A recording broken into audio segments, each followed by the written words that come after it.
Dickness Abọ́sẹ̀dé Àríkẹ́ Òkí ẹ kú eríire ọjọ́ ìbí òní ìyẹ̀rú òkí ni yín ọmọ ọlọ́fà mọ́jọ ọmọ abísùjó kọ ìjàkadì lórí ọ̀fà ìjà kan tí wọ́n ń jà lọ́fà lọ́jọ́ sí ọlálọ́mí ojú ta ló ṣe ó sojú ebè làálà ìbá sojú olóko ìbá làwọn ọmọ láàre ọmọ búre ìkan ògbúdọ̀ jùkàn nílé ọlálọ́mí bí kan bá jùkàn nílé ọlọ́fà mọ́jọ ogun ló ń dá sílé bàbá wọn kúkú dùkú abẹ́wẹ́ gẹ̀rúgẹ̀rú níta nàmọ́ Àríkẹ́ Òkí ọmọ òkúta mẹ́ta rà mo kọsẹ̀ lára àkọ́kọ́ èkejì ń ṣe mí pẹ̀lẹ́ ẹ̀kẹta ní kí n mọ̀ rọra àkọ́kọ́ nígbà tí mi ò mọ̀nà kí ni mo wá dèlú ẹ̀tẹ́ èkejì ní nígbà tí mi ò mọ̀nà kí ni mo wá dèlú ọ̀tẹ̀ ẹ̀kẹta ní nígbà tí mi ò mọ̀nà kí ni mo wá dèlú ọ̀wọ̀n ànàmọ́ ló ń jẹ wọn nílé bàbá tó bí yín lọ́mọ ọlọ́jọ́ ìbí òní aya ẹnjìnì Adéníjì Olúwaṣẹ́gun aya wọn lódò Ògbólú ẹ kú eríire ọdún tuntun abáyíyọ̀ báyìí dúpẹ́ torí ọ̀rọ̀ yín tó pé ó jọ bẹ́ẹ̀ lọ. Hallelujah, hey, hey, hey, hey. I will shout, I will sing, 'cause I be there. Happy birthday to you, my wife. Long life and prosperity. Ìgbà ọdún kan ní fún ẹ, Bọ́sẹ̀ Àríkẹ́ Òkí, ọmọ ọlọ́fọ̀ ọmọdé. Mo dúpẹ́ nítorí pé ìyá ló jẹ́ nínú ayé mi. Àbúrò ló jẹ́ nínú ayé mi bí o ṣe lọ́dún kan lónìí ọdún àwọn àpò ìgbà sí mi ò ní ṣẹ́kù ayọ̀ àti ògo tó fi ń lo ilé ayé ẹ̀wà àtàláfíà Ọlọ́run yóò máa jogún fún ọ. Happy birthday to you, my love.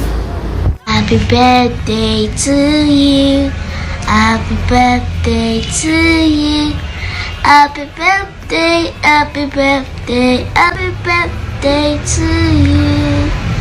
Well, we wish you happy birthday, mommy. Long life and prosperity. We wish you many happy returns, mommy. You will live to celebrate more in Jesus' name. We love you. Happy birthday to you, mommy. Long life and prosperity in Jesus' name. This shall be the beginning of years for you and for your household, and every awaiting prophecy shall be fulfilled this year. We love you, we cherish you, and we respect you so much. Happy birthday, mommy. Do enjoy your day. Happy birthday, mommy. Welcome to a new year of your life. Thank you so much for all you've been to me. Thank you for the love. Thank you for being a good mother to me. I pray this new year shall be a glorious one. The Lord will grant all that your heart desire, and that you will celebrate more of it in health and prosperity. I love you so much. Happy birthday, mommy. Wish you long life and prosperity and good health and in wealth. May you live long to celebrate when it's on earth.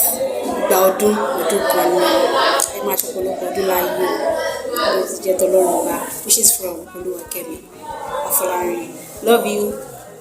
Happy birthday, ma. Long life and prosperity.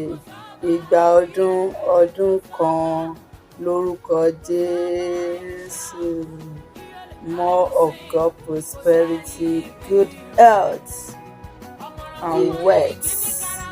In Jesus' name, amen. We love you.